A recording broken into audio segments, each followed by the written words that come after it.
Je suis descendue et en principe il a toujours un sac cabas avec lui.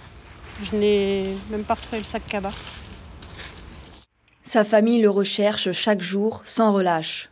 Jean-François Olec, âgé de 59 ans, originaire de Meuse, s'est rendu sur le site des Côtes-Noires à Lanneville-au-Pont. Une habitude pour l'homme qui s'y rend quotidiennement pour récupérer des fossiles qu'il collectionne par milliers. Après un repas de famille, Jean-François avait décidé de prendre part à sa passion, mais il n'est jamais revenu chez lui.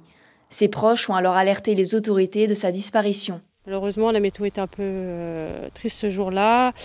On l'a quand même prévenu que c'était un petit peu dangereux, mais c'était ça, c'était son caractère, il était têtu et puis il a été quand même.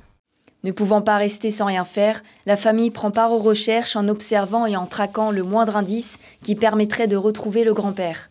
Selon eux, il serait possible qu'il ait glissé et soit tombé dans l'eau. Généralement, on est tout le long de la Marne et puis on regarde si on voit quelque chose, même un indice. On a quand même beaucoup fait cet endroit-là, donc on est descendu exactement par où il aurait descendu ce jour-là, parce que ça faisait 6 fois qu'il venait sur le site et à chaque fois il prenait le même chemin, donc on le connaissait. Et on a été tout le long, mais malheureusement il y a des endroits où on ne peut pas vraiment aller le long à cause des branchages, tout ça, donc on remonte un petit peu.